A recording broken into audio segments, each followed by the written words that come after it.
Hello बच्चों, कैसे हो आप सब।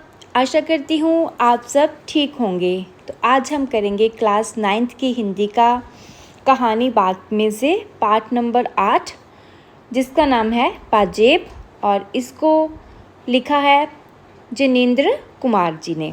ठीक है, सबसे पहले हम कहानी का सार करेंगे, उसके बाद हम इस पाठ का अभ्यास करेंगे। कहानी का सार है, पाजेब जिनेंद्र जी की एक बाल मनोविज्ञान की कहानी है। लेखक ने अत्यंत संवेदनशीलता से छोटी छोटी घटनाएं इसमें प्रस्तुत की हैं। पाजेब के खो जाने की घटना को लेकर बाल स्वभाव के हट को बहुत ही स्वाभाविक ढंग से उजागर किया है। हट होता है जिद। मुन्नी की बुआ उसके लिए पाजेब ले आई। पाजेब पाकर मुन्नी की खुशी का ठिकाना ना रहा। शाम होने पर बच्चों की बुआ अपने घर चली गई। मुन्नी ने भी अपनी पाजेब उतार कर रख दी, जिससे कहीं खो न जाए। अगली प्रांत श्रीमती ने आकर अपने पति से पूछा कि तुमने पाजेब तो नहीं देखी? एक तो है, पर दूसरे पैर की नहीं मिल पा रही है। पाजेब सारे घर में ढूंढ ली गई, नौकर से भी पूछताछ कर ली गई, पाजेब कहीं ना मिली। लेखक को न जाने क्यों लगा कि पाजेब के बारे में आशुतोष को अवश्य पता है। अवश्य मीन्स जरूर। इसलिए उससे भी पूछा गया। पहले तो उसने मना कर दिया, लेकिन बार बार पूछने पर उसका रवैया अड़ियल हो गया और वह रूठ गया। लेखक को जब पूरी तरह आशुतोष के कथनों से तसल्ली नहीं हुई, तो उसने आशुतोष को बुलाकर पूछा कि ये बताओ कि पाजेब तुमने छुन्नू को तो नहीं दे दी? उसने तब सिर हिला आहा कहा। आशुतोष से जब जब बार बार छुन्नू से पाजेब लाने को कहा, तो आशुतोष ने एक ही रट लगा दी कि यदि उसके पास नहीं है तो वह कहाँ से देगा। फिर आशुतोष ये भी कहने लगा कि पाजेब पतंग वाले के पास होगी। लेखक अपने बेटे से कहते हैं कि जहाँ भी पाजेब है उसके पास जाकर ले आओ, हमारे बाबूजी तुम्हें इनाम देंगे। शाम को जब लेखक दफ्तर से लौटा तो श्रीमती ने बताया कि आशुतोष ने अब सच बता दिया है कि वह 11 आने पैसे में वह पाजेब पतंग वाले को दे दी है। पैसे उसने थोड़े थोड़े करके देने को कहे हैं। 5 आने जो दिए वह छुन्नू के पास हैं। लेखक ये बात सुनकर खुश हुआ और उसने आशुतोष को बुलाकर उसे प्यार करके कहा कि अगर वह उसके 5 आने पैसे मांग लेता तो क्या वह ना देता। अब से वह ऐसा ना करे। कमरे में जाकर जब लेखक ने आशुतोष से फिर से पूछताछ की, तो वह अपनी बात पर स्थिर नहीं रह पाया। तब लेखक ने बंसी को बुलाकर उसे कोठरी में बंद करवा दिया, पर कोठरी में बंद होकर भी आशुतोष रोआ नहीं।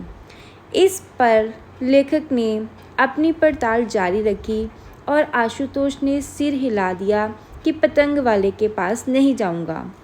तब लाचार होकर लेखक ने अपने छोटे भाई प्रकाश को बुलाकर इस सारे कांड का पटाक्षेप करने को कहा।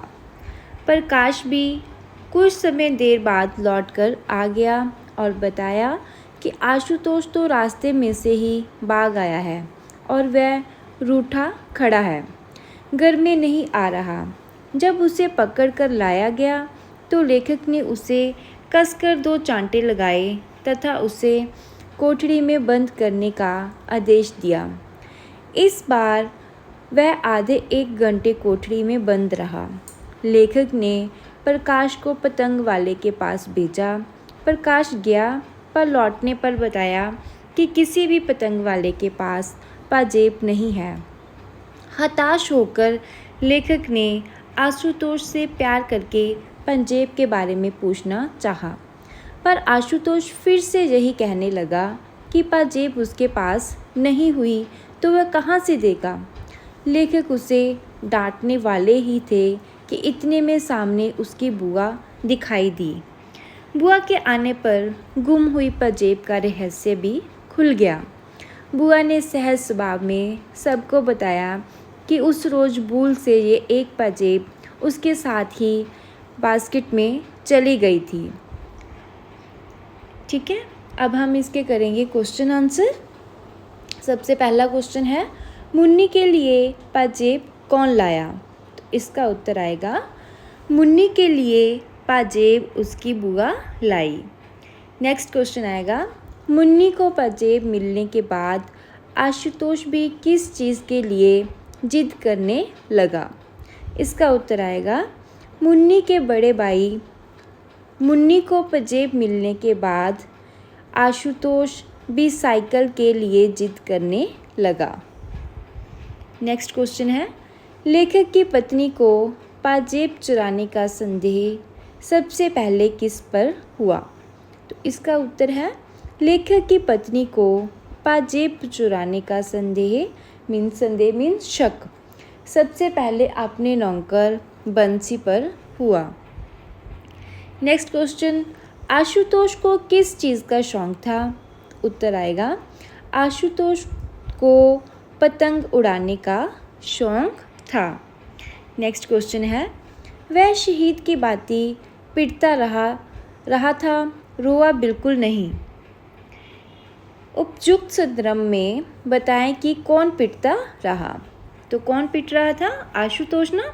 इसका उत्तर लिखेंगे, जब आशुतोष ने शुन्नू को पाजेब देने की बात की तब उसकी माँ ने अपने पुत्र को सख्ती से पूछा और उसके इनकार करने पर उसे दम दम पीटना शुरू कर दिया। वह शहीद की बातें पिटता रहा, रोआ बिल्कुल नहीं। नेक्स्ट क्वेश्चन, गुम हुई पाजेब कहाँ से मिली। तो इसका उत्तर आएगा, गुम हुई पाजेब आशुतोष की बुआ की जेब से मिली, जो गलती से उसी के साथ चली गई। नेक्स्ट है, निम्नलिखित प्रश्नों के उत्तर 3-4 पंक्तियों में दीजिए। सबसे पहला क्वेश्चन है, लेखक को आशुतोष पर पाजेब चुराने का संदेह क्यों हुआ। इसका उत्तर आएगा, आशुतोष पतंग उड़ाने का बड़ा शौकीन है और बातों बातों में जब इस बात का पता चला कि उस शाम आशुतोष पतंग और एक डोर का पिन्ना नया लाया है, लेखक ने सोचा कि आशुतोष को पाजेब कहीं पड़ी मिल गई होगी और उसने पाजेब बेचकर अपनी पतंग का सामान खरीद लिया होगा। नेक्स्ट क्वेश्चन है, पाजेब चुराने का संदेह किस किस पर गया। तो उत्तर आएगा, पाजेब चुराने का संदेह सर्वप्रथम इन सबसे पहले उनके नौकर बंसी पर गया। उसने साफ इनकार किया। तब आशुतोष से पूछताछ शुरू हुई। उसने भी कई तरह से टाल मटोल करने की चेष्टा की। आशुतोष के साथ शुन्नू का भी नाम चर्चा में रहा। फिर आशुतोष ने पाजेब पतंग वाले को 11 आने पैसे में बेच देने की बात कही, परंतु अंत में पता चला कि पाजेब बुआ के साथ भूल से चली गई थी। नेक्स्ट क्वेश्चन है, आशुतोष ने चोरी नहीं की थी, फिर भी उसने चोरी का अपराध स्वीकार किया। इसका क्या कारण हो सकता है। इसका उत्तर आएगा, आशुतोष ने सचमुच पाजेब की चोरी नहीं की थी, लेकिन उसके पिता को आशुतोष पर ही संदेह हो रहा था। आशुतोष के हाव भाव में भी लग रहा था कि उसने ही पाजेब चुराई है और अपने प्रलाप के कारण ही इस झमेले में फंसते चले गए और चोरी ना करने पर भी उसे और अपना अपराध स्वीकार करना पड़ा। नेक्स्ट क्वेश्चन है, पाजेब कहाँ और कैसे मिली। इसका उत्तर आएगा वास्तव में, वास्तव मीन सच में, असल में। पाजेब की ना तो चोरी हुई थी, ना ही उसे कहीं किसी के पास रखा गया था और ना ही उसे किसी पतंग विक्रेता के यहाँ बेचा गया था। असल में आशुतोष की बुआ जिसने वह पाजेब मुन्नी के लिए खरीदी थी, उस दिन सायंकाल को जब अपने घर जाने लगी तो भूल उनकी बास्केट में उनके साथ चली गई। अब नेक्स्ट है, निम्नलिखित प्रश्नों के उत्तर 6-7 पंक्तियों में दीजिए। सबसे पहला क्वेश्चन है, आशुतोष का चित्रण कीजिए। उत्तर आएगा, आशुतोष पाजेब कहानी का मुख्य पात्र है तथा मुन्नी का बड़ा भाई है। जब मुन्नी को उसकी बुआ पाजेब लेकर देती है तो वह भी पाजेब नहीं तो बाईसाइकिल को अपनी बुआ से मांगकर बैठता है। आशुतोष पतंग उड़ाने का बड़ा शौकीन है, इसलिए पाजेब की चोरी उसके मत्थे लगा दी जाती है, क्योंकि उस शाम वह पतंग और डोर का नया पिन्ना लेकर आया था। वह बेचारा इतने भोले स्वभाव का है कि जब उस पर पाजेब लेने का दोषारोपण होता है तो वह कभी अपने मित्र शुन्नू को फंसाने की व्यर्थ चेष्टा करता है तथा अंत में पाजेब को पतंग विक्रेता के पास बेच आने की बात करता है। उसे 2 बार कोठरी में बंद भी किया जाता है, पर वह फिर भी विचलित नहीं होता। आशुतोष ने केवल एक बार अपने क्रोध को भी अभिव्यक्त किया, जब उसके पिता बार बार उससे पूछते हैं, क्यों बेटा, तुमने ही तो नहीं ली। तब उसने सिर हिलाकर क्रोध से अस्थिर होकर और तेज आवाज़ में कहा कि मैंने नहीं ली। नेक्स्ट क्वेश्चन है, आशुतोष के माता पिता ने बिना किसी मनोवैज्ञानिक सूझबूझ के आशुतोष के प्रति जो व्यवहार किया उसे अपने शब्दों में लिखिए। इसका उत्तर आएगा, आशुतोष के माता पिता ने बिना किसी मनोवैज्ञानिक सूझबूझ के आशुतोष के साथ अच्छा व्यवहार नहीं किया। उन्होंने बिना सोचे समझे सिर्फ इस बात पर अपने बेटे को पाजेब का चोर समझ लिया कि वह शाम को नई पतंग और डोर लाया था।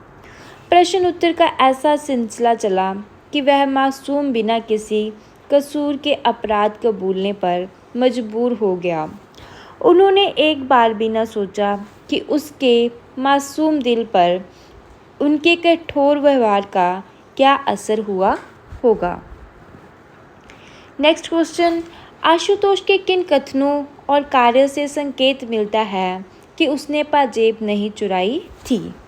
इसका उत्तर आएगा, आशुतोष को आरंभ से लेकर अंत तक के सभी कथनों से यही प्रतीत होता है कि वह निर्दोष है और उसने पाजेब नहीं चुराई थी। उसने भले ही पतंग तथा डोर खरीदी थी, पर पाजेब बेचकर नहीं। जब उसके पिता सख्ती से उससे पूछते हैं तो वह क्रोध से अस्थिर तथा तेज आवाज़ में यही कहता है कि मैंने नहीं ली। जब शुन्नू की बात आती है तो वह बार बार यही कहता है कि मैंने उससे पाजेब कैसे लाऊं, जब वह शुन्नू के पास ना हो तो।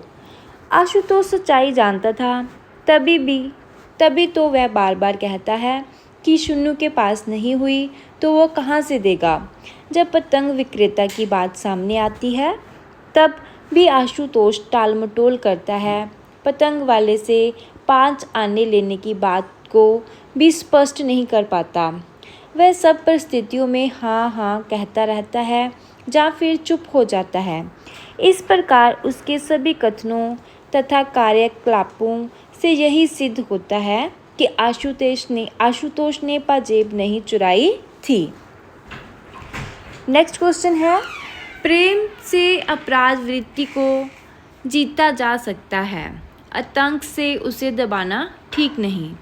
इस वाक्य का आशय स्पष्ट कीजिए। इसका उत्तर आएगा पाजेब कहानी में जब एक पाजेब गुम हो जाती है तो घर में खलबली सी मच जाती है। माता पिता अपने ही पुत्र आशुतोष को इस मामले में लपेटना चाहते हैं। वह इनकार करता है तो उसकी माँ उसे कहती है कि देखो बेटा, ली है तो कोई बात नहीं, सच कह देना चाहिए। इस कथन पर आशुतोष मुंह फुलाकर गुमसुम होकर बैठा रहा। तभी पिता के मन में उस समय तरह तरह की सिद्धांत आए और उन्होंने स्थिर किया कि अपराध के प्रति करुणा ही होनी चाहिए, रोष का अधिकार नहीं। प्रेम से ही अपराध वृत्ति को जीता जा सकता है, आतंक से उसे दबाना ठीक नहीं है। वास्तव में बालक का स्वभाव तो कोमल ही होता है, अंत सदा ही उससे स्नेह से व्यवहार करना चाहिए। अब नेक्स्ट है, निम्नलिखित वाक्यों से उपयुक्त स्थान पर उचित विराम चिन्ह का प्रयोग कीजिए। सबसे पहले बुआ ने कहा, शीशी तू कोई लड़की है, तो इसमें विश्राम चिन्ह कहाँ लगेंगे? बुआ ने कहा, कोमा, इन्वर्टेड कोमा शुरू हो जाएगा, एक्सक्लेमेटरी साइन लगेगा शीशी के बाद, तो आगे तू कोई लड़की है लगाकर क्वेश्चन मार्क, क्योंकि क्वेश्चन पूछा गया है, और जो हमने इन्वर्टेड कोमा स्टार्ट किए थे वो बंद कर देंगे। नेक्स्ट, मैंने कहा छोड़िए भी, बात की बात बढ़ाने से क्या फ़ायदा? इसका आएगा मैंने कहा कोमा इन्वर्टेड कोमा स्टार्ट छोड़िए भी। ठीक है, जहाँ पर हमारा जो वाक्य है वह ख़त्म हो रहा है तो वहाँ पर आएगी डंडी, बात की बात बढ़ाने से क्या फ़ायदा। ठीक है, तो यहाँ पर क्वेश्चन मार्क आएगा। नेक्स्ट है, मैंने कहा क्यों रे तू शरारत से बाज नहीं आएगा? इसका करेंगे मैंने कहा कोमा इन्वर्टेड कोमा स्टार्ट, क्यों रे फिर से कोमा, तू शरारत से बाज नहीं आएगा, तो क्वेश्चन मार्क का साइन और इन्वर्टेड कोमा बंद। नेक्स्ट है, निम्नलिखित मुहावरों के अर्थ समझाकर इनका अपने वाक्यों में प्रयोग कीजिए। सबसे पहले मुहावरा है, खुशी का ठिकाना ना रहना, मतलब बहुत प्रसन्न होना। इसका वाक्य बनेगा, जब मुझे परीक्षा में प्रथम स्थान मिला तो मेरी खुशी का ठिकाना ना रहा। नेक्स्ट है, टस से मस ना होना। इसका बनेगा, अपनी जिद पर अड़े रहना।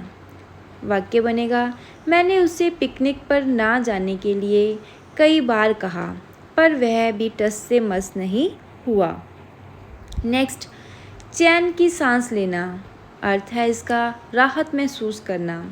वाक्य बनेगा, जब मकान की आग बुझ गई तभी मकान मालिक ने चैन की सांस ली। नेक्स्ट है, मुंह फुलाना, मतलब रूठ जाना, नाराज होना। जब मैंने अपने मित्र को सिनेमा जाने से मना कर दिया तो वह मुंह फुलाकर बैठ गया। नेक्स्ट है, निम्नलिखित वाक्यों का हिंदी में अनुवाद कीजिए। सबसे पहले, शाम होते बच्चियां दी भूआ चली गई। इसका हिंदी का अनुवाद होगा, शाम होने पर बच्चों की बुआ चली गई। नेक्स्ट है, सच कहते घबराना नहीं चाहिए। इसका बनेगा, सच कहने से घबराना नहीं चाहिए। नेक्स्ट है, उस दिन पुल नाल एक पाजेब मेरे नाल चली गई। ठीक है, इदा बनेगा, उस दिन भूल से ये एक पाजेब मेरे साथ चली गई थी। नेक्स्ट है, बाजार विच एक नवी तरह की पाजेब चली है। इसका बनेगा, बाजार में एक नई तरह की पाजेब चली है। तो ये था हमारा पाठ जिसका नाम था पाजेब। इसका हमने सार किया, ठीक है, और इसका अभ्यास किया। आशा करती हूँ कि आपने इस पाठ से ज़रूर कुछ सीखा होगा। अगर वीडियो अच्छी लगी हो तो अपने दोस्तों के साथ शेयर करो और वीडियो देखने के लिए चैनल को सब्सक्राइब करें।